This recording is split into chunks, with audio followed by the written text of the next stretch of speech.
O microfone do Pedro Paulo está fechado.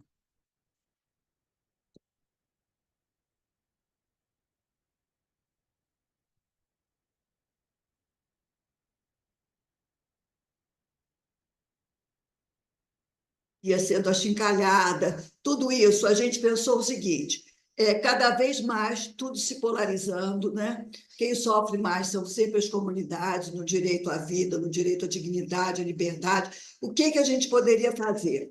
Porque conversar, a gente conversa, tenta conversar com todo mundo, menos com o fascista, mas com as pessoas que têm opiniões diferentes, né? Aqui tem gente que é Flamengo, Fluminense, tem evangélico, tem católicos, né? Tem que vão por outros caminhos espirituais. E como é que a gente faria isso numa cidade que a gente sabe que é uma boa cidade? Eu sou carioca, mas metropolitana de coração. Como é que a gente faz isso numa cidade complicada em matéria de ideologia? Bom, então é aquela história. Pegamos a bola e resolvemos jogar. E achando que a gente não ia ter muita acolhida, porque o Centro-Alceu tem uma presença forte na questão dos direitos humanos, está engajado até o último fiapo de cabelo na questão da desapropriação da Casa da Morte. Então, duas entidades bastante conhecidas, que eu não vou citar, mas simplesmente os direitos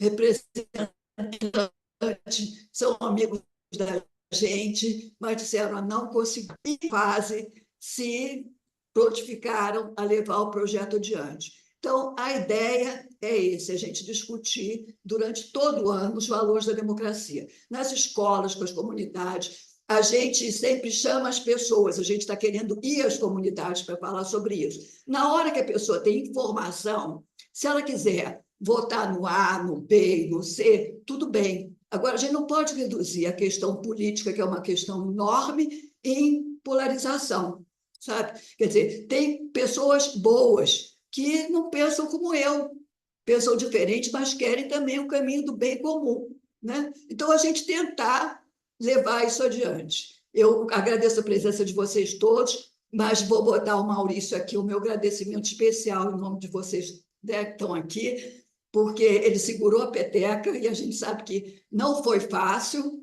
e está aqui com a gente. Então, a cada um de vocês que estão aqui, a gente pede para a gente continuar. Nós pensamos, né, Pedro Paulo, que seria ótimo essa questão híbrida, e foi uma droga, sabe? E não é isso que a gente quer. A gente, às vezes, quer ficar muito moderno, pegar tudo quanto é plataforma. A gente não quer. A gente quer presença física, a gente quer olho no olho, a gente quer tomar um cafezinho junto, porque aí sim a gente vai adiante. Eu agradeço muito a esse moço que está aqui hoje, porque, como ele falou, décadas, não é? Não foi anteontem que eu conheci o Pedro Paulo.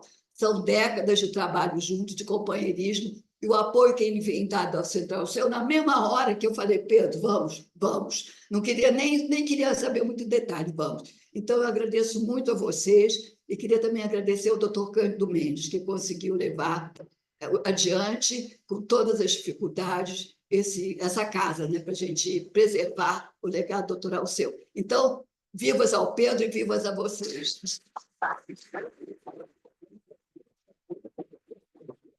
A gente não vai descrever o currículo do Pedro, porque o convite que vocês receberam está tudo lá escrito, e quem está aqui conhece o Pedro, então sabe do potencial dele. Muito obrigado. Bola para frente, moço. Vamos lá.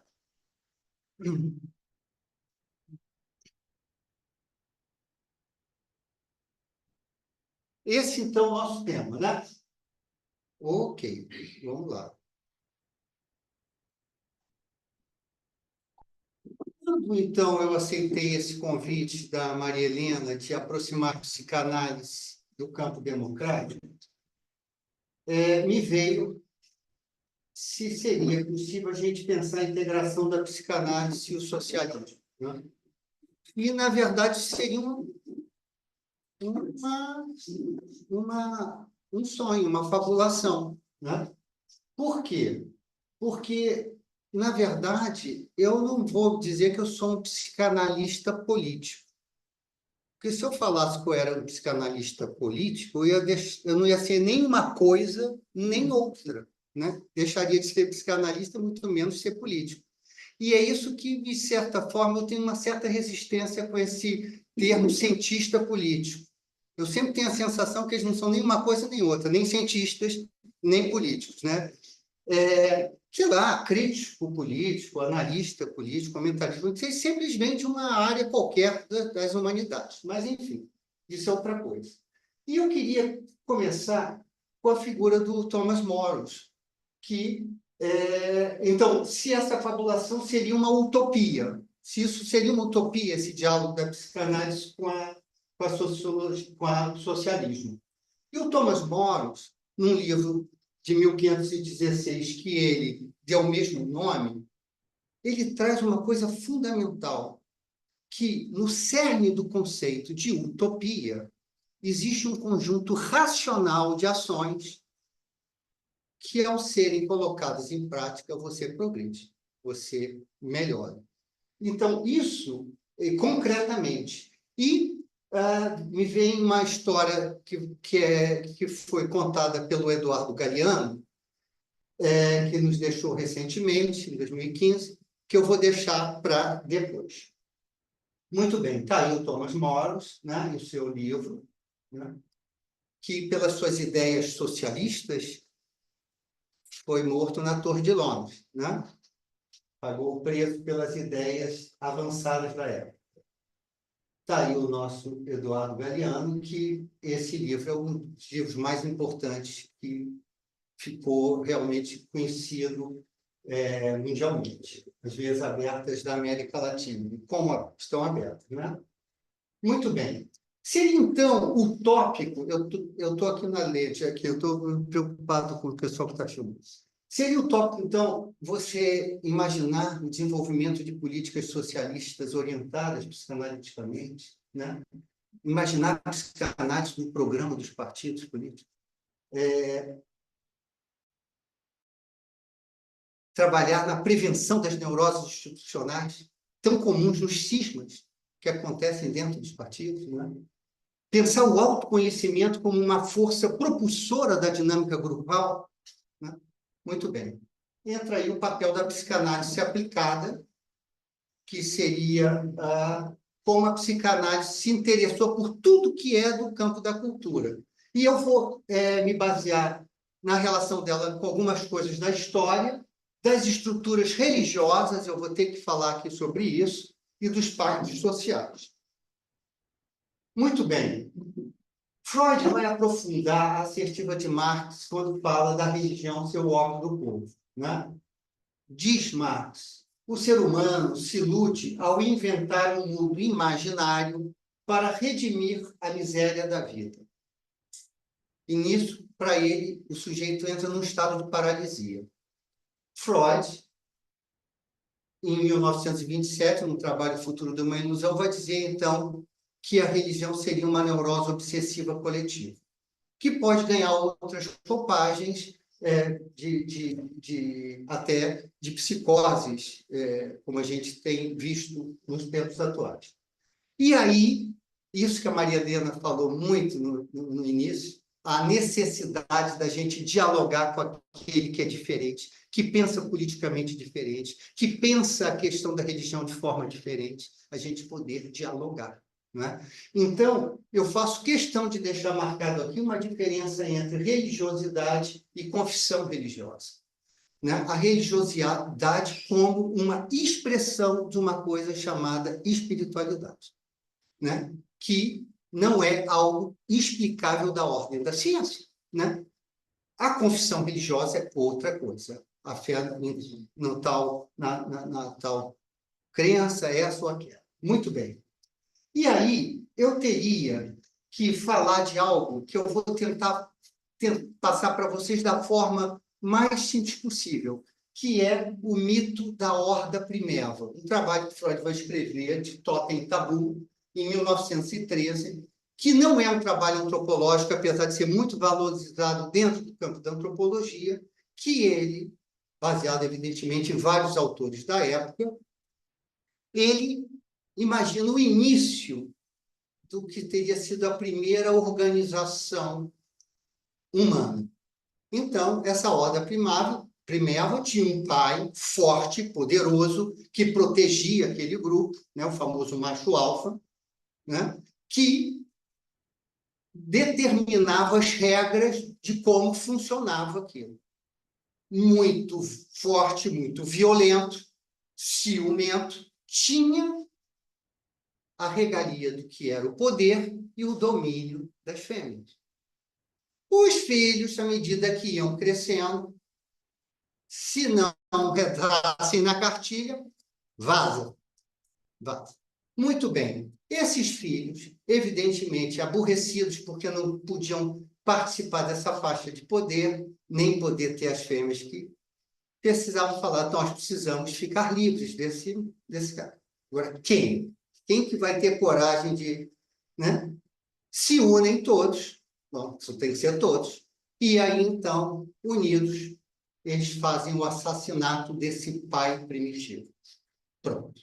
Estamos livres daquele déspota, daquele tirano. Só que acontece o seguinte, do momento em que não existia mais aquele pai, quem é que vai assumir o lugar dele? Né? Já que nem todos podiam ter aquela situação de força igual.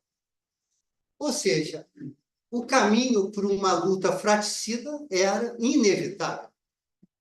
Ou seja, começam todos a brigar com todos para saber quem é que vai ficar com as mulheres do clã.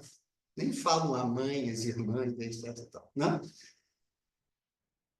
E o que acontece? Eles não tiveram outra saída. Para se manterem juntos, eles falaram, olha, ninguém. Então, as mulheres do clã passam a ser proibidas para todos. Ou seja, o pai morto volta com muito mais força do que vivo. Porque, passado o ódio, vem também os sentimentos amorosos que eles tinham.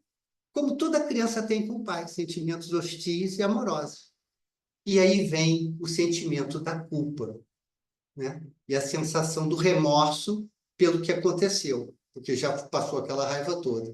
Então, esse caminho faz com que se institua o totem. O totem é um animal sagrado, né? Que é o substituto desse pai, né?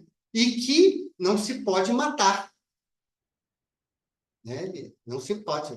Que era exatamente algo, a não ser nas datas festivas. A gente poderia dizer que o banquete totêmico, né, em que se come, teria sido o primeiro festival que a humanidade realmente conheceu, que era a única época em que você podia matar o animal que não se mata, porque você rememorava duas coisas: a morte, para chorar a morte daquele líder, né? E também você poder expiar a culpa pelo aquilo que aconteceu. Nessas épocas, então, era possível a morte do animal totêmico. E com isso, o que aconteceu? Se evoluiu da horda patriarcal para a horda fraterna. Muito bem. Esse sentimento universal de culpa e essa necessidade permanente de pagar, de expiar, é algo que é fundamental e que está nos nossos antepassados, de todos nós. Todos nós temos isso nos nossos antepassados, isso que a gente chama a filogênese, a história da espécie. E, muito bem, durmamos com esse barulho, que é a origem e violência da cultura, né? E do conflito como a mola que move a civilização. Então, nós temos isso para enfrentar. Nós temos, então, que a cultura ela tem uma origem violenta e você tem o conflito como o motor. Muito bem. Está aí os dois gigantes, né? Aqui a ideia de uma horda primeva, né? O pai poderoso lá. Uma cena, a ideia do momento em que o pai é morto, né? E aí o totem, o elemento que simbolizava a presença ausência do pai, desse pai substituto, todo-poderoso, já com com a esfera de algo sagrado, divino. Muito bem. Vamos lá. Os desejos do indivíduo vão estar sempre em choque com os interesses da civilização, tá? E o que acontece? Para que você pudesse ter uma vida em sociedade, foi muito importante que você tivesse um trabalho de repressão dos instintos sexuais e agressivos. E isso era o elemento básico do início de um código moral, tá? Muito bem. Essa repressão violenta da civilização, evidentemente, sempre levou grupos a ficarem antipáticos a ela. Até hoje, tem pessoas que não gostam das regras e estão sempre lutando contra elas, né? Muito bem. Por que isso? Por que se criou isso? No sentido de duas finalidades: proteger aquele grupo dos perigos naturais e tentar, de alguma forma, mediar os relacionamentos entre os irmãos do clã. Daí a importância dessas duas forças, da repressão desses instintos. Muito bem. Só que, se a ideia era garantir a felicidade, a segurança, o preço que se paga vai ser um grande processo neurótico também. Ou seja, é importante a gente saber que civilização e neurose são indissociáveis. Foi o preço que o ser humano pagou para viver em civilização, é o que nós chamamos de neurose. Muito bem. Então, e aí é que a gente começa a aproximar do que eu chamaria as ideologias políticas. Porque a origem dos sentimentos religiosos, e eu digo aí que eu não estou limitando isso ao sentimento de religiosidade, que é algo que a gente pode ter na nossa conversa. A origem dos sentimentos religiosos e os diversos rituais vão se derivar desses sentimentos de culpa e dessa necessidade perene de expiar, de pagar, da penitência pelo esse mal inconsciente que a gente carrega dentro de cada um de nós. E também todas as fantasias de salvação, todas as ideologias de salvação, inclusive as ideologias políticas. Ok? Muito bem. Se a gente tirar o processo da religião, né, que sempre vê a finalidade da vida no além, qual seria a finalidade da vida? O homem quer ser feliz. E a psicanálise conseguiu entender que existe uma relação muito próxima de felicidade e prazer. A gente se sente feliz quando experimenta uma situação de prazer. E o que acontece é que muitos de nós nos sentimos felizes só por evitar o desprazer. Nossa, eu me sinto feliz. Não aconteceu nada com a minha casa diante dessa situação toda horrorosa que aconteceu em Petrópolis. Ai, eu não sou feliz. Mas não é isso que a gente fala sobre a felicidade, que é exatamente essa sensação de experimentar o prazer, né? Os poetas sabem disso quando o Vinícius diz que não existe felicidade sem momentos felizes, né? Muito bem. Então, no entanto, a gente precisa separar essa ânsia de felicidade da necessidade de segurança, né? E isso é uma coisa que leva, essa nossa necessidade de segurança, leva uma grande parcela da humanidade a se comportar como criança, que só substitui a proteção que a gente teve dos pais por uma crença qualquer ou por um processo qualquer de salvação. Tá ok? Muito bem. E essas restrições, essas dificuldades também, é uma outra coisa importante, que são as restrições que são impostas pela nossa própria natureza para poder se sentir feliz. Como é difícil para o ser humano isso, né? Por quê? Porque nós não conseguimos extrair prazer de um estado permanente de prazer, né? Por exemplo, aonde está, como Hermann Hesse falava, a beleza dos fogos de artifício? Na efemeridade. Né? Aquilo aceso o tempo todo, ninguém ia achar graça. E isso tem a ver com as luzes natalinas, do pisca-pisca. Aqui em Petrópolis, quando inaugura, né, a iluminação, a gente fica... Depois me fala. Né? A gente fica... Depois fala, gente, não vão desligar isso? Isso aqui está uma coisa horrorosa. Isso é muito comum. Ai, não aguento mais isso. Pronto. Então, Não sou eu que estou dizendo isso. Está aí o gigante do pensamento dizer isso. Não é? A gente quer o contraste, né? Muito bem. Temos 3 fontes, isso é um estudo psicanalítico, do sofrimento humano. A supremacia das forças da natureza, estão sempre batendo no ser humano, está aí o Rio Grande do Sul, está aí, enfim, aqui na nossa cidade que a gente teve, o Pantanal, um vírusinho desse tamanho que faz o estrago que fez, ou seja, a natureza bate mesmo. O processo de envelhecimento, né, Marilena? Né? De caducidade que a gente sofre, a gente olha no espelho e fala, não sou mais eu, enfim, mas é. Enfim, e a insuficiência dos meios para regular o relacionamento humano. Né? Homo homini lupus est, é o homem-lobo do homem. Muito bem. E esse, para Freud, era o quê? Né? Então, essa última direção levaria aos sofrimentos da coletividade. Que a Marilena acabou de falar, das situações das comunidades mais pobres, como sofrem com esses sintomas da nossa vida sociopolítica, né? Por quê? A gente vai assistir às injustiças sociais, à exploração socioeconômica, opressão política por meio das ditaduras, tiranias e as variadas discriminações, que é algo que às vezes é patente, mas às vezes é latente. Pessoas que entram no lugar e falam, gente, esse lugar não é meu, não é para mim.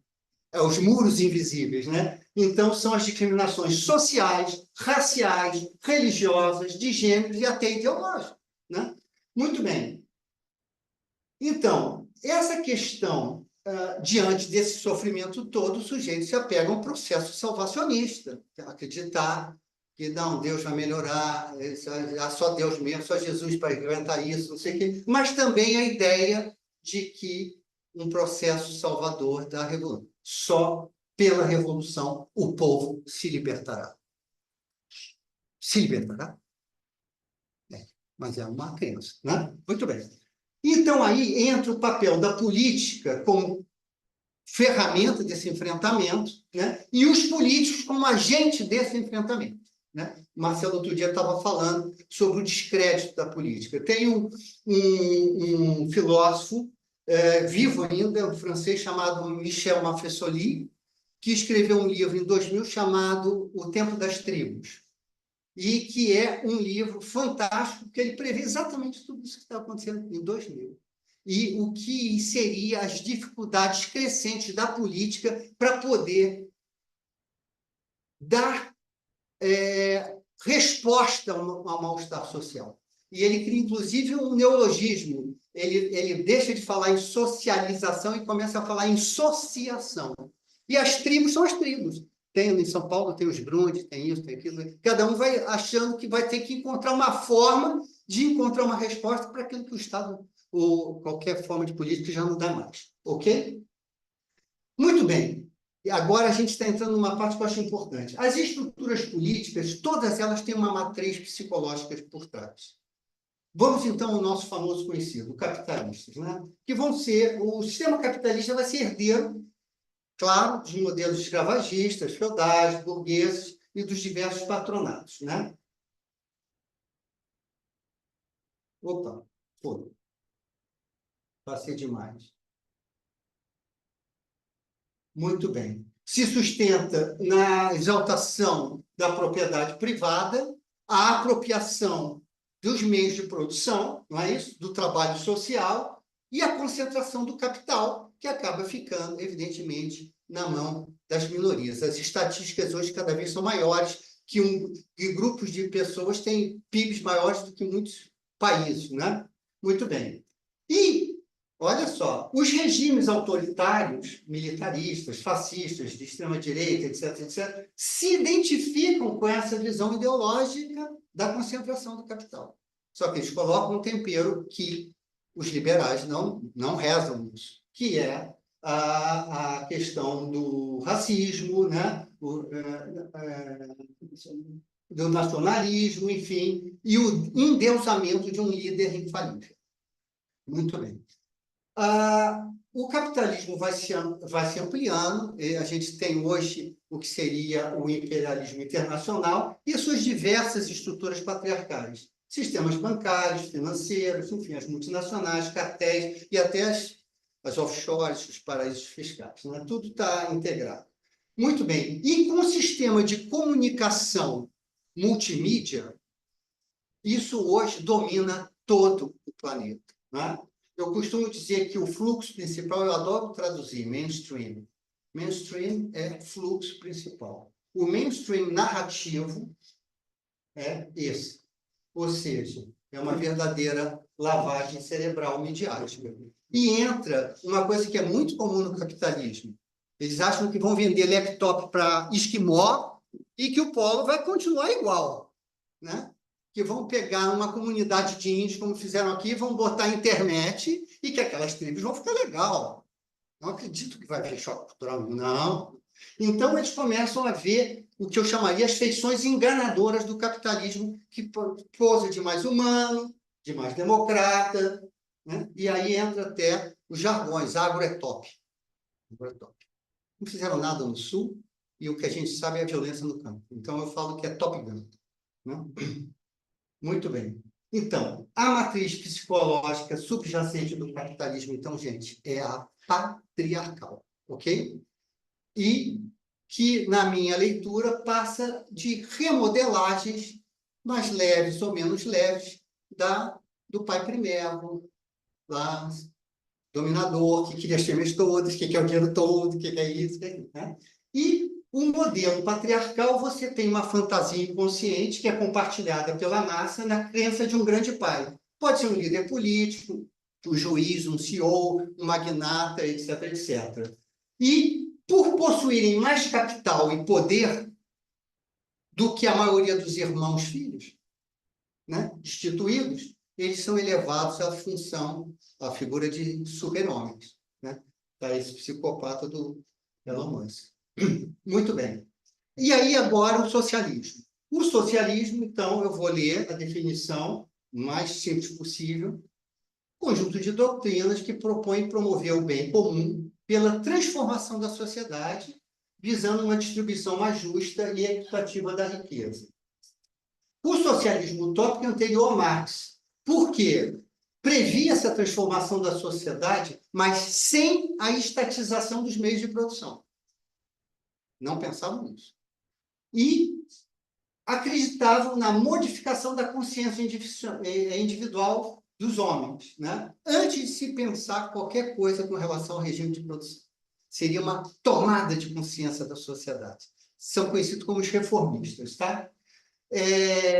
Platão foi o primeiro, né, na sua república, né? Thomas More, como a gente já falou, o Proudhon vai ter um papel muito importante nesse movimento. Mas eu falei do socialismo democrático, que, para mim, é a mesma coisa que o socialismo utópico, tá? A ideia de que é uma filosofia política de esquerda, mas compromissada com a democracia.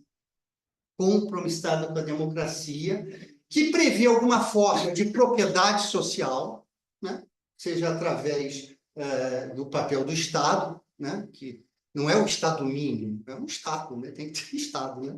Enfim, ou o Estado, né, paquidermo, como que foi. E as cooperativas, né? O principal nome vai ser o Bernstein, o Eduardo, que é um grande revisionista da teoria marxista. Aí, quem entende de política que pode falar isso foi mais para ilustrar. Muito bem. E já o socialismo científico vem com o Manifesto Comunista, essa obra que marcou, né, um espectro à sombra da Europa, né, começa em 1840, que analisa os impactos do capitalismo sobre a organização social. Então, para eles, não tem meu pé me dói. Não tem como você conseguir uma sociedade socialista sem combater o capitalismo, né?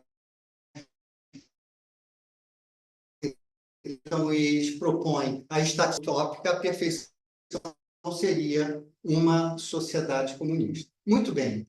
ele repousa sobre essas 4 coisas que eu não vou falar: a teoria da mais-valia, que é a acumulação, o materialismo histórico, a ideia de que a história ela realmente se movimenta por fatos de materialidade em contexto. Mas eu gostaria de falar da luta de classes.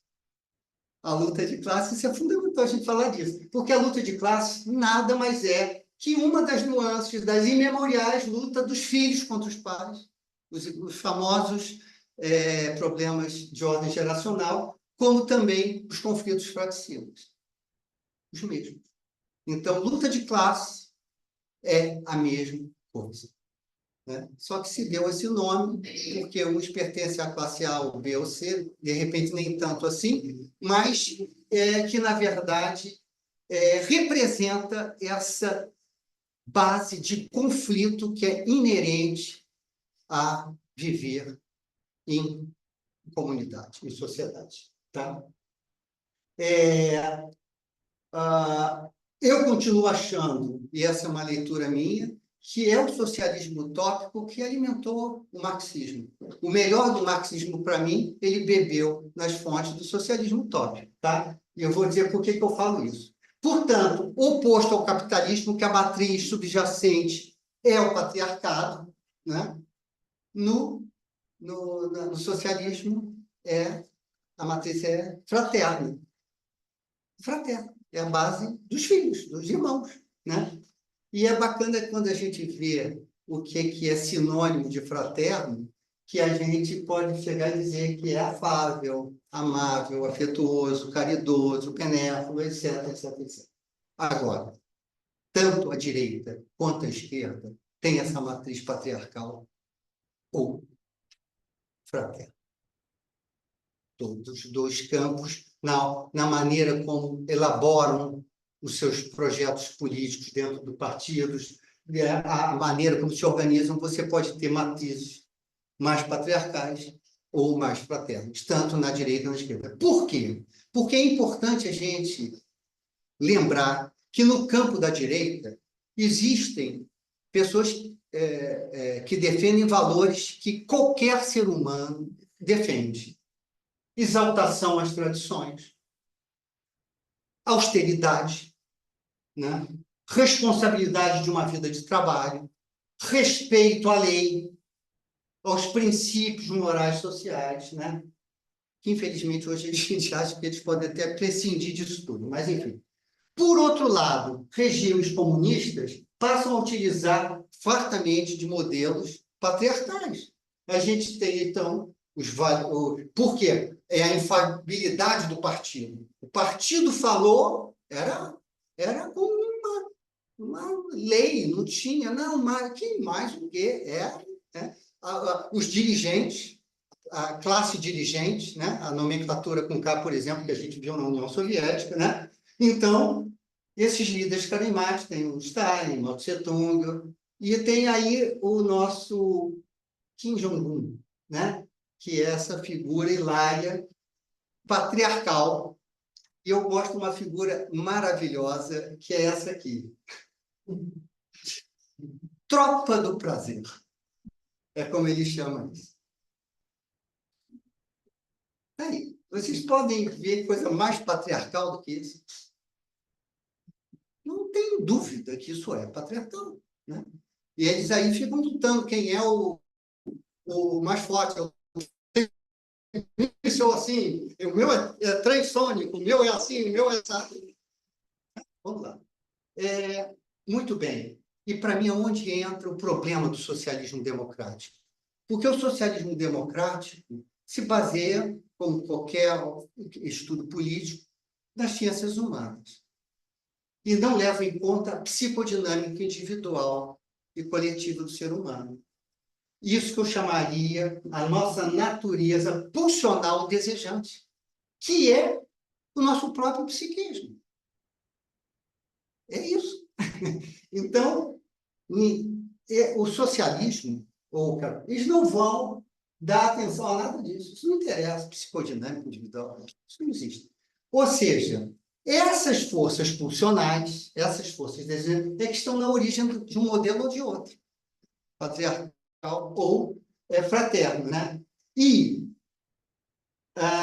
com as transformações que vão se dando ao longo dos tempos, numa coisa que eu chamaria uma estrutura triangular universal. Ou seja, o complexo de Édipo é algo muito mais antigo do que o campo conjugal, que foi estudado principalmente pela psicanálise, mas que Freud vai buscar na tragédia de Sófocles, tá? Muito bem. Eu quero dar uma pausa aqui, porque eu vou entrar num terreno um pouquinho mais pantanoso, que é 3 conceitos psicanalíticos que eu preciso trazer para vocês para a gente poder entender, tá?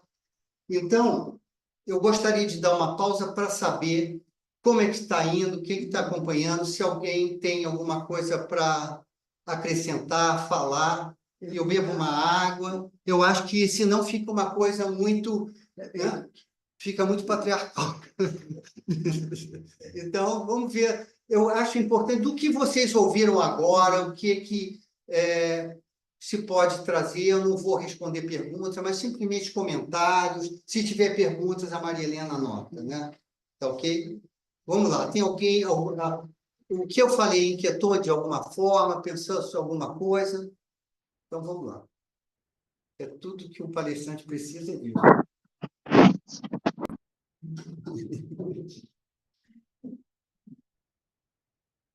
Eu estou achando super claro, super didático. Está didático? Para mim, super claro. Se eu pudesse levantar alguma coisa que eu gostaria, é pensar sempre num elemento que é o regime nazista. Como é que ele surge, né? Como é que ele aparece, né?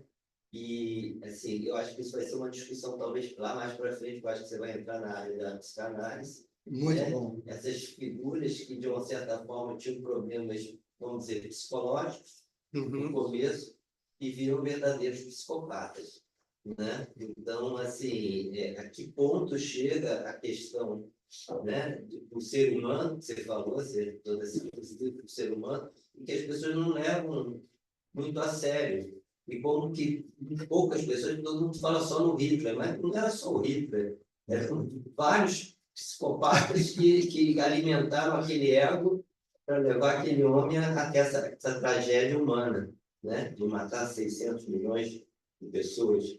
Então, assim, eu acho que é interessante, porque exatamente há uma subestima-se o poder da ciência da psicanálise, né? Isso é muito triste, porque ele não leva em conta essas quebras do ser humano, né? Essas que, de alguma forma, são extremamente danosas. Né? Fica parecendo que tudo ficou na figura desse homem, né? Como se prendeu o abusador, o pedófilo tarado, como se a pedofilia sumiu do mundo. Pronto, matou, né? Aí, completando o que o Marcelo está dizendo, eu penso, né, até que ponto o ser humano é manipulável, porque, como se falou, uma figura psicopática, não sei se um psicopata, mas o quanto é possível as pessoas que, de repente, né, não têm essa característica, mas que começam a comprar essa ideia. Se identificar com aquilo. Tem esse sentimento de frustração. O Grohl, que era um piloto, que era um herói da Primeira Guerra Mundial, se sente frustrado, achando que a Alemanha não perdeu a guerra. Entendeu? Então, todo sentimento de frustração, de sentimento de rejeição, e etc., né? Como esses homens estão se alimentando por essa rejeição, por esse tipo de coisa, para chegar ao ponto que se chegou, né? E realmente, uma coisa que eu acho que vale a pena depois a gente discutir. Zé Roberto, por favor. Eu achei interessante, assim, para ajudar o nosso pensamento, é que quando você colocou a questão inicial lá, ordem Primeiro. né? Naqueles princípios, né, não se traduzia em dinheiro. Né? Hoje, quando a gente fala do capitalismo, a gente está muito fixo à ideia do dinheiro. Uhum. né? E a justa remuneração do crédito, dos juros, do ganho do dinheiro, etc. e tal. Mas, no fundo, o que eu acho que é realmente, lá da origem que vem até hoje, é a disputa pelo poder. Não é números, é poder. É o poder que o número traz. Né? Só uma... Muito bom. Muito bom. Breno e Denise. Quando foi levantada a questão do nazismo, né? Existe o líder, mas existe a identificação em massa, Sim. e um aspecto muito interessante que eu gosto da psicanálise é que o nazismo é mais um exemplo na história, e a gente vê diariamente aonde existem pessoas que se colocam numa posição estrutural de liderança e acabam fazendo parte com indivíduos ou massas que querem se colocar na posição de servir a esse mente. Existe esse par estrutural. Essa subserviência emocional. Por essa identificação, e aí quem se coloca na posição de servir fica se identificando naquela figura de liderança, e assim acontecem tantas coisas. E uma das coisas mais bonitas que eu vejo na psicanálise, quando a psicanálise realmente acontece, é o fato de um psicanalista sair justamente dessa posição de mestre. Então, eu acho que essa é uma das grandes diferenças da psicanálise na sociedade, porque o mecânico de automóveis tem um saber técnico e diz que há de errado no seu automóvel. O saber médico tem um saber técnico que diz o que está acontecendo de errado no seu organismo. E a pessoa que chega ao psicanalista, muitas vezes também chega dizendo: ei, diz para mim o que tem de errado comigo.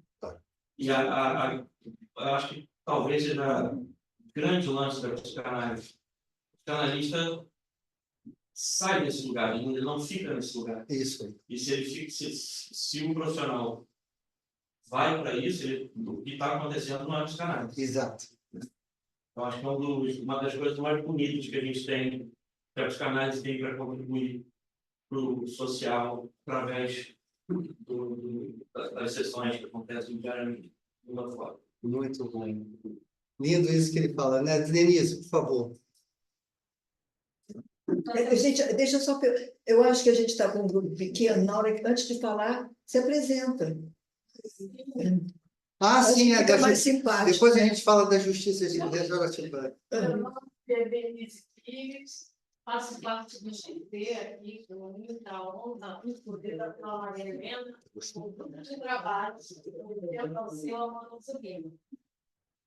E eu tenho uma pergunta, não sei se pode anotar, Maria Helena. Pode. É a questão da violência estrutural. A gente fica sem entender, e gostaria de ver pela ótica da psicanálise, né? Sim. Que, se de alguma maneira, até lendo um pouquinho uma filosofia, né? Se de alguma maneira nós espelhamos a violência estrutural, nossa mente fica sujeita à violência estrutural, ou a violência estrutural é um espelhamento do comportamento social. Muito bom. Ok. Vamos em frente, que agora aí é que eu não sei como é que eu vou me sair. Não sei. Porque o que acontece é o seguinte, eu tive que escolher 3 conceitos da psicanálise que seriam importantes para a gente poder tentar se aproximar da minha fabulação, do diálogo possível, que é o conceito de complexo de Édipo, o conceito de cena primária ou cena originária e o conceito de falo, né? Muito bem. E isso vai ser muito interessante, porque a sexualidade, a psicanálise foi muito atacada, porque só fala em sexo, só fala em sexo. E Freud dizia uma coisa incrível na época. Não, a gente não fala em sexo, é que ninguém fala. E como ninguém fala em sexo, a gente fala, fica parecendo que a gente só fala, mas é porque ninguém fala, né? Então, a questão da sexualidade aqui também, a gente pensar aqui como, claro, uma expressão da nossa sexualidade genital, mas a gente pensar a sexualidade como um motor vital, como Eros do imortal Platão, né? Está sempre em briga com Thanatos. Dois pesos pesados aí, né? Que tem a ver até com essa questão, né? Muito bem. O complexo de Édipo é o desejo amoroso e hostil que a criança experimenta relativamente aos pais. A forma positiva é a própria história do Édipo, né? Que retrata a afeição pela a figura parental do sexo oposto e a rivalidade pela pessoa do mesmo sexo, e a negativa, que é, às vezes, o afeto do menino pelo pai e ver a mãe como adversário, ou da menina pela mãe, né? E ver o pai como adversário, né? Só que o auge do complexo de Édipo é a fase fálica do desenvolvimento psicossocial. Eu não vou falar, evidentemente, aqui da teoria da libido, mas a fase fálica é quando não existe a consciência do feminino, da vagina. Isso não existe. Ou tem alguma coisa ou não tem aquilo, né? E, então, a questão não é entre, vamos botando na questão anatômica, pênis ou vagina. Não. É algo lá como o pênis ou não tem. Ou é isso, ou é a presença ou a ausência. Isso é muito importante. Então, e aí eu não vou falar a situação da criança no triângulo. Eu estou falando aqui para vocês todos. Como que nós ficamos na nossa situação triangular? Como que cada um, como o sujeito ficou na situação triangular? E isso não inclui só a criança, inclui o pai, inclui a mãe. Todos os três sujeitos estão na situação triangular. Isso é algo que é revolucionário nos estudos mais contemporâneos da psicanálise. Então, lembrando sempre que existe uma relação dual que antecedeu a tudo isso, que é a fase pré-edipiana que todos tiveram com a mãe, antes de entrar um terceiro na parada, né? E isso é muito importante, ou seja, existe algo a preceder essa estrutura triangular, que é nosso destino. O Édipo é destino, não tem jeito. Muito bem. A cena primária seria a cena de uma relação sexual, né, que a criança viu, ou fantasiou que viu, ou fantasia que existe só pelos ruídos. Às vezes, não necessariamente, porque ela não precisa ver para acontecer dentro dela isso. Porque Freud tem uma frase que eu acho linda, que um bebê, quando nasce, já é um antiquíssimo ancião. Ele já traz dentro dele todo o símbolo da filogênese, né? Então, é exatamente isso. Ou vista, ou observada, mas que ele sempre interpreta como um ato de violência, principalmente do pai em relação à mãe, né? No entanto, que gera, e isso é importante, um misto de angústia e excitação. E volto a falar aqui para vocês, essa excitação não é a excitação sexual como a gente entende como adulto.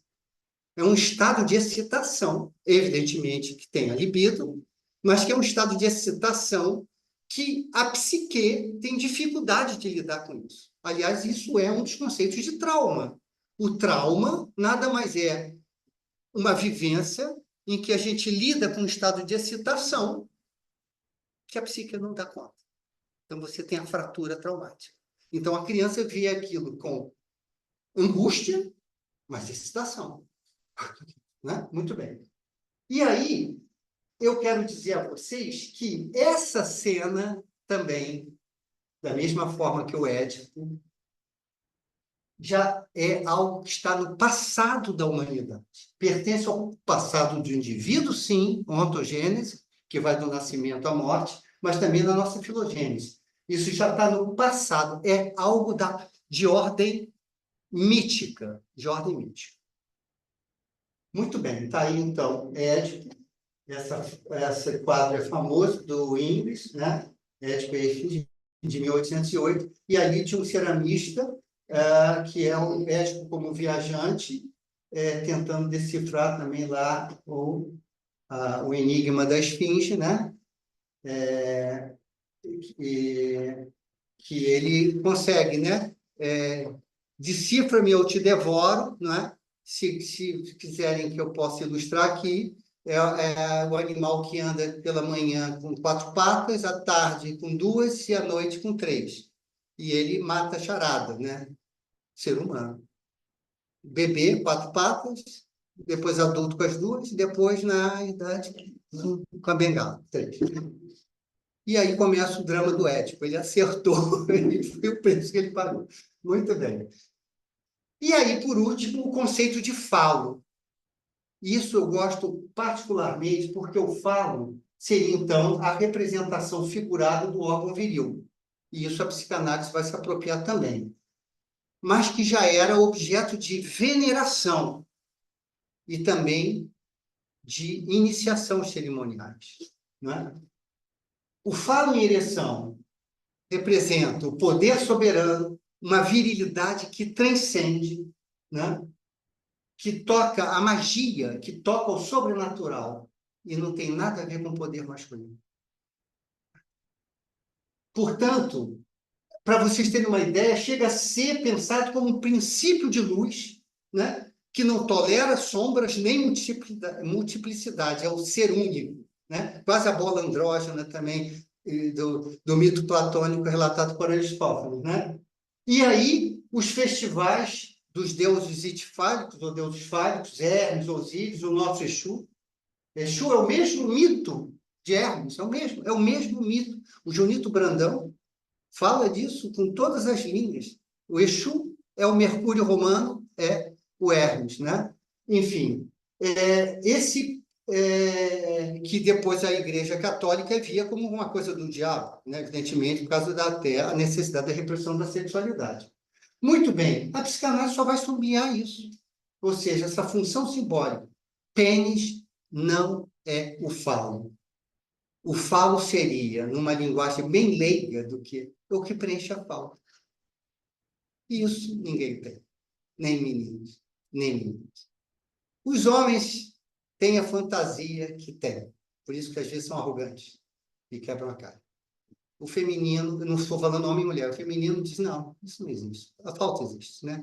Vamos mais devagar. Muito bem. E aí, o que eu acho muito importante, a característica comum dos símbolos fálicos, que eles são transformáveis, se transformam, eles são destacáveis, tá, do indivíduo, você pode tirar, botar, receber, dar, vender, né?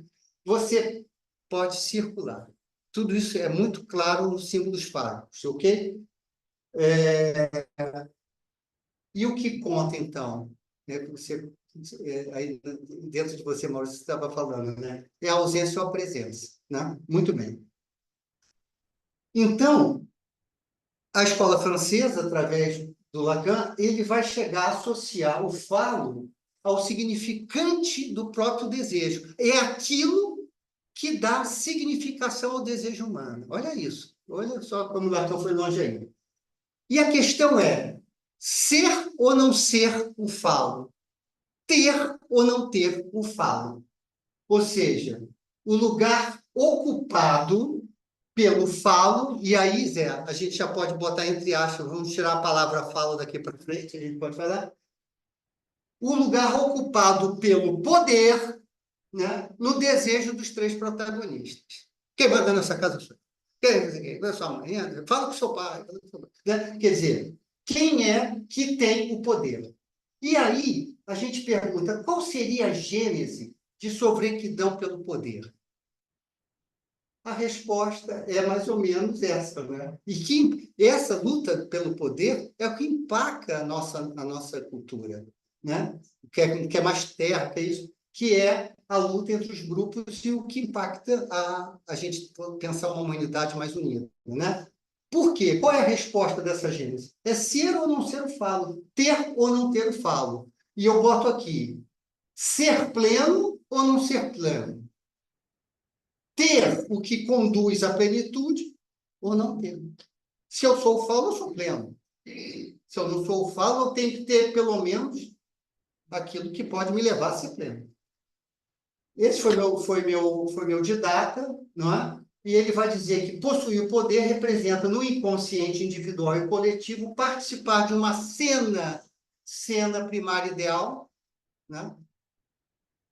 E ser detentor do falo ideal, do poder ideal. Você participa daquele triângulo se dando bem, né? Você está bem na fila. Muito bem. E olha só essas duas representações que eu acho muito incríveis. Aqui uma representação bem antiga da figura masculina com falo ereto, né? que representava essa coisa que transcende, né? Que é mágica, que é poderosa, que a gente vai ver que até pode defender da morte. E ali, a foto ali está meio escura, mas há ali uma vagina.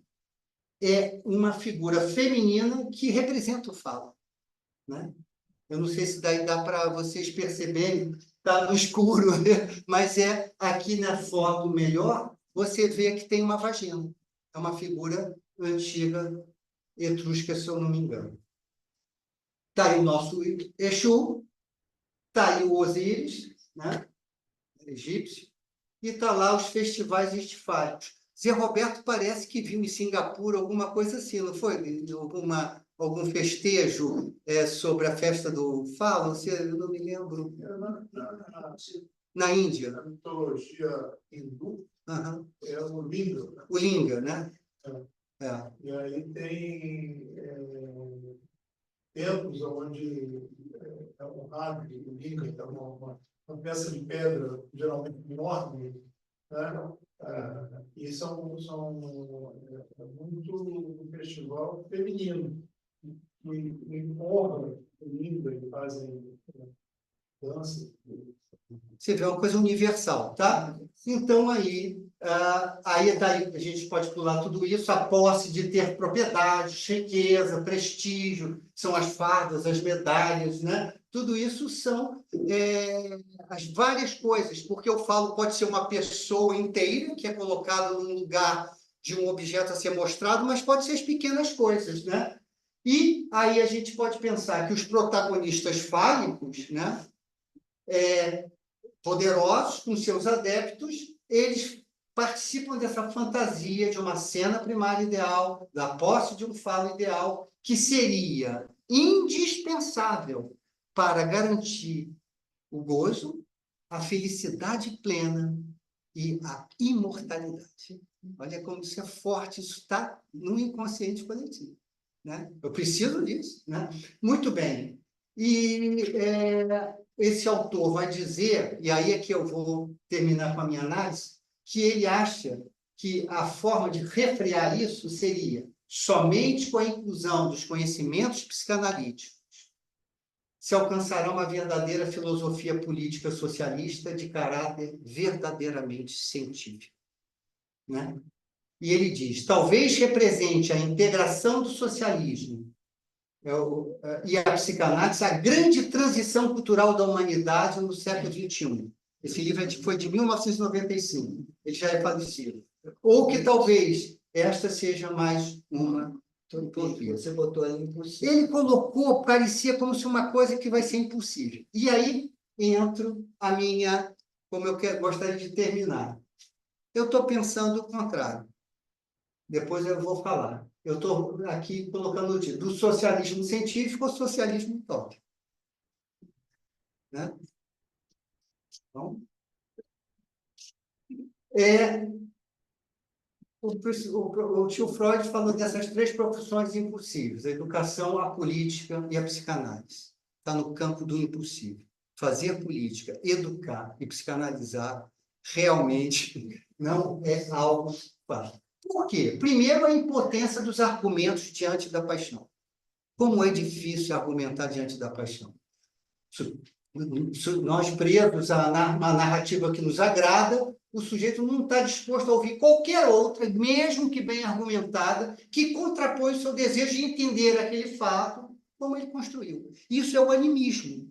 O animismo é algo que acontece nos povos primitivos, nas crianças e nos neuróticos.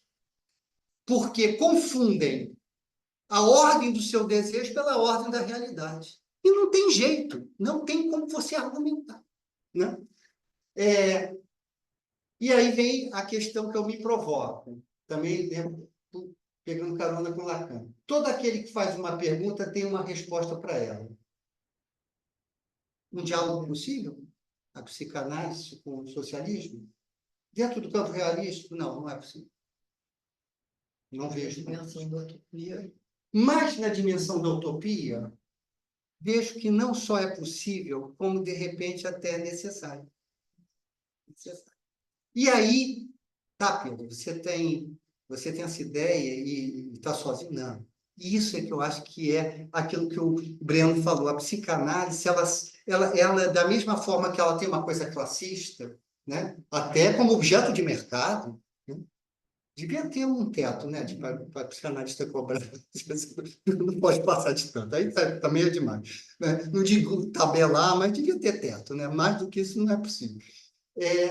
Mas tem pessoas muito sérias trabalhando nisso. O Breno me ajudou muito trazendo isso, com nomes que ele me trouxe, que a gente trocou. Espera aí, eu passei duas coisas? Não, está certo. Então, eu estou propondo o caminho inverso. O socialismo científico encontra a sua forma predecessora, o socialismo utópico. Né? Por quê? Não é possível, de modo científico, normatizar a pulsão. Não é uma questão que a ciência pode dar conta. Né? E o Lacan vai dizer uma coisa muito interessante, numa entrevista que ele deu em Roma, em 74, em Roma. Né? A religião triunfará. A psicanálise sobreviverá ou não. Por quê? Porque a religiosidade é estrutural, é indestrutível. É indestrutível. Por quê? É onde habita em cada um de nós nossas verdades eternas, irrefutáveis. Todos nós temos um pouco disso. Né? Então, a religião é estrutura, assim como as ideologias salvacionistas, qualquer uma delas. Tá? E aí, fica a minha pergunta aqui para o nosso debate. O que nos resta pensar? O que nos resta fazer, a viver? No além do necessário, do possível, no além dos horizontes, que a gente olha os horizontes e a gente está apavorado, né? Mas deve ter um além dos horizontes, mas os horizontes que a gente vê, nossa, o negócio está ficando feio. Né? Nomes como o do Christian Dunker, o Safati, não é? O Nelson da Silva, enfim, outros vêm trabalhando, entre outros muitos, o olhar da psicanálise tanto dentro do campo sociopolítico como das relações de trabalho. Isso é o futuro. Como é que vai ser o trabalho? Está aí a inteligência artificial, o que isso vai acontecer? E eu enalteço aqui um fenômeno que é o Guilherme Terreri, que é a Rita Von Hunt. Isso é uma brilhante, esse menino é brilhante. E ele está fazendo formação psicanalítica e vai ouvir drags. Você consegue imaginar um psicanalista drag? Isso é algo realmente fenomenal. E é brilhante, brilhante. Muito bem. Então, se há na psicanálise algo que já é evidente, né, que é constatativo, que é performativo, né? Está aí o meu consultório que diga, né? Há também algo além do impossível, além desses horizontes, né? Utópico no sentido que lhe conferiu Thomas More, que eu falei no início, que a utopia tem um núcleo racional de ações, que ao serem postas em prática, evolui-se, progride-se. Muito bem.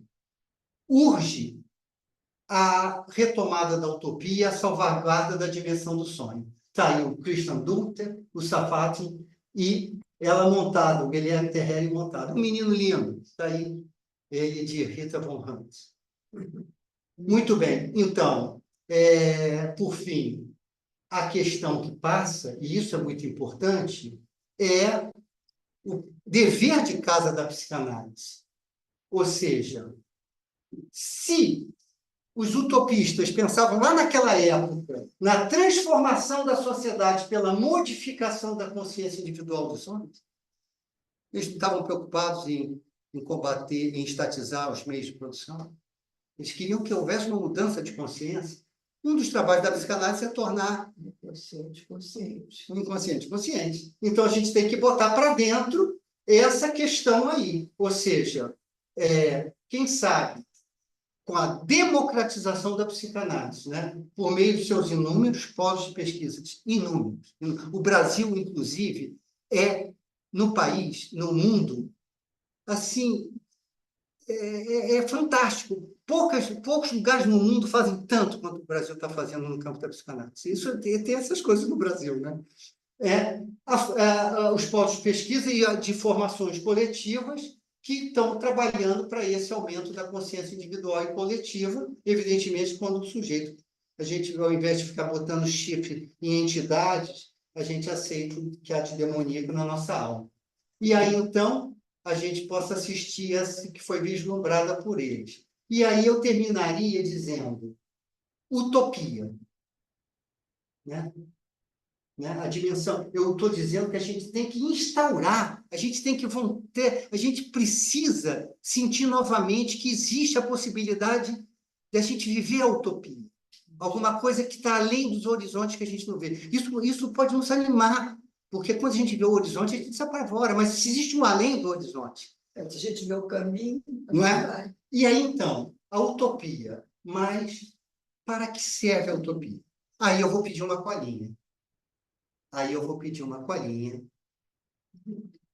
Ao Eduardo Galino, né? Vamos lá. Aqui o mouse, que esse daqui não funciona. Voy a leer, sí, unas palabritas que tienen que ver con el derecho de soñar, con el derecho al delirio, a partir de algo que me ocurrió en Cartagena de Indias, hace ya algún tiempo, cuando estaba en la universidad dando una charla junto con un gran amigo, un director de cine argentino, Fernando Birri. Y entonces los muchachos, los estudiantes, hacían preguntas, a veces a mí, a veces a él, y le tocó a él la más difícil de todas. Un estudiante se levantó y preguntó ¿para qué sirve la utopía? Y yo lo miré con lástima, digo, uy, qué lío ahora. Y él contestó estupenda, de la mejor manera. Dijo que la utopía está en el horizonte. Y dijo, yo sé muy bien que nunca la alcanzaré. Que si yo camino 10 pasos, ella se alejará 10 pasos. Cuanto más la busque, menos la encontraré, porque ella se va alejando a medida que yo me acerco. Buena pregunta, ¿no? ¿Para qué sirve? Pues la utopía sirve para eso, para caminar.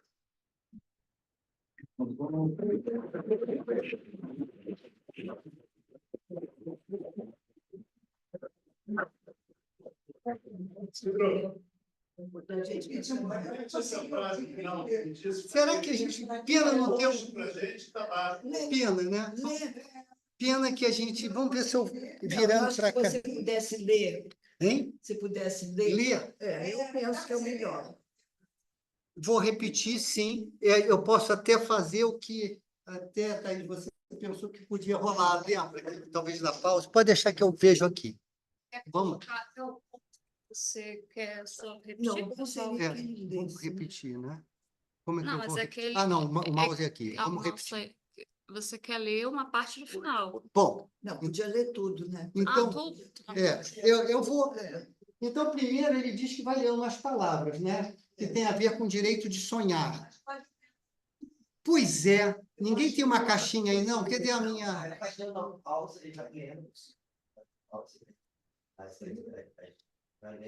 Esse som... Sim, mas eu acho que pode ir passando ali, você vai lendo aí. Então, vamos fazer silêncio e vamos tentar.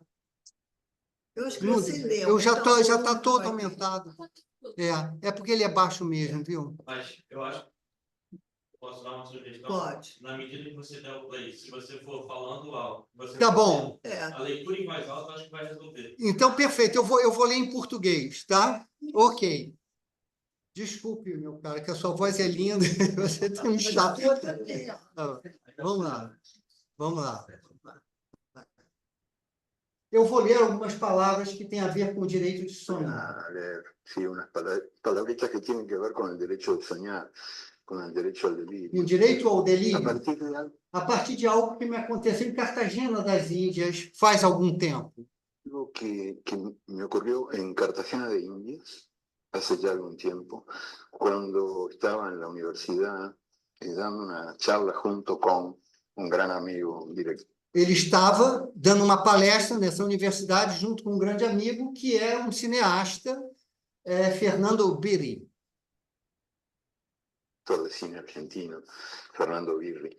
Y entonces los muchachos, los estudiantes, hacían preguntas, a veces a mí, a veces a él.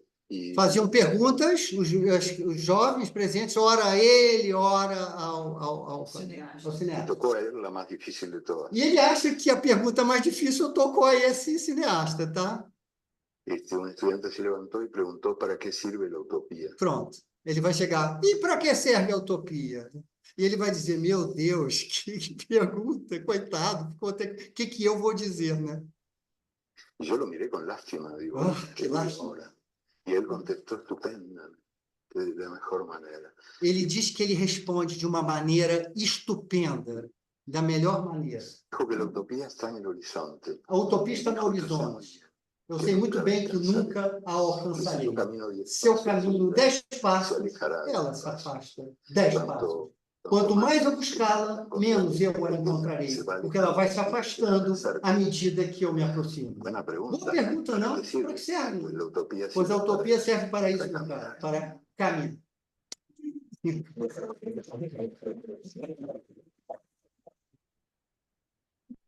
Foi um pequeno defeito técnico, a voz é linda dele, mas ele é sua. Tá bom. Então, agora sim, eu acho que pode ser aquilo, eu não sei como é que vocês estão, mas a Maria Helena adora uma roda. Eu acho que Online, eu acho que passou, vai continuar gravando, a gente pode virar para lá. vocês têm perguntas. Se o pessoal online tem pergunta, mas Não, pessoal online, a gente não. pessoal online, vocês Que peninha. Agora a gente pode botar a câmera para lá. Virar para lá. Não, e quem o online que quiser, faz a pergunta pelo chat e a gente lê.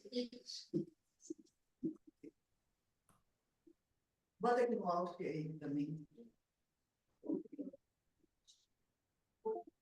Olha só. Ah, apareceu, né? Muito bem. Ajuda a gente aí, pode ligar o projetor? Pode. Né? Só ficar o... Gente, então vamos fazer aí, eu ajudo. Vamos fazer uma roda aqui.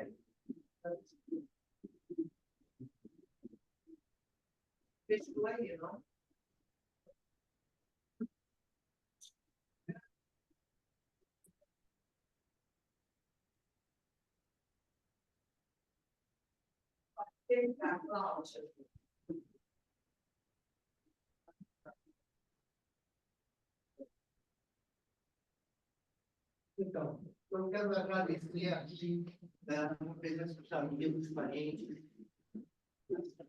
analisando, supervisionando, né? E acho que seria interessante a gente poder realmente fazer o que a Maria Helena gosta muito, que é essa roda de conversa, que é a gente poder... Tem a questão que a Denise levantou, a pergunta que ela levantou, né? Que você, se quiser começar por ela, a gente pode fazer. E eu gosto muito de uma coisa, sair do lugar do mestre, né? Deixar que as respostas fluam. Porque é aquela história, quando a gente faz uma pergunta, Denise, né? Tem algumas respostas para ela, né? Muito bem. Então, Vamos lá, você quer... Eu sugiro que a gente pudesse começar com a questão dela. O Marcelo trouxe a questão do nazismo, enfim, e outros vão surgir. Vamos conversar um pouquinho, aproveitar esse momento presencial.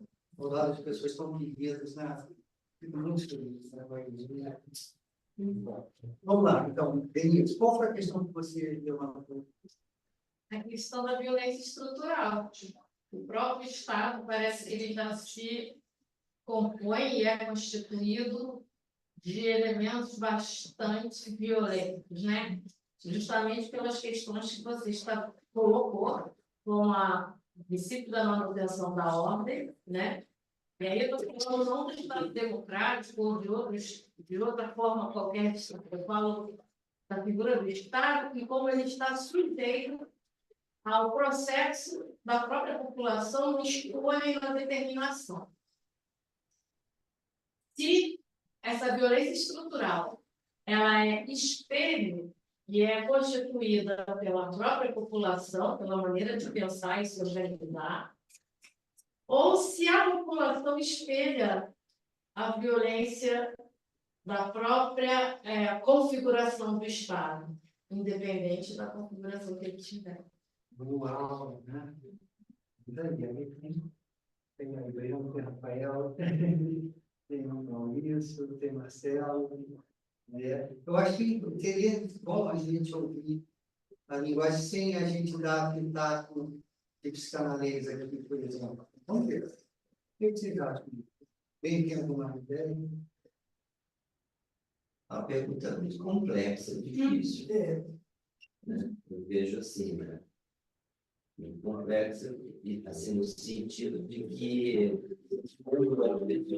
quando fala em lei, né? O Congresso fazendo leis, né?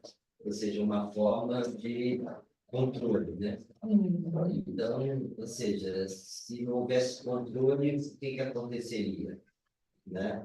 Então, talvez, assim eu entendo, né, da forma mais, talvez, eu perceba, né, política. Ao mesmo tempo que há uma necessidade de haver determinadas regras, né, as pessoas querem liberdade, mas também querem regras. Né? Então, fica uma dicotomia em relação ao desejo de liberdade e o desejo de controle. Então, eu acho que pode ser que eu esteja falando uma bobagem. No fundo, são as duas coisas que você está falando. Eu também acho que uma coisa reforça a outra. Eu acho que é uma via de mão dupla, porque eu acho que, como o Pedro Paulo colocou, né, sendo a religiosidade uma coisa estrutural, quer dizer, o ser humano vai passando, uma época histórica vai passando, mas a estrutura ela tende a ir além, demora muito mais para ser modificada. Eu entendo que o ser humano, enquanto indivíduo, ele vai ter uma tendência ao totalitarismo. E a vida em sociedade, a vida em comunidade, vai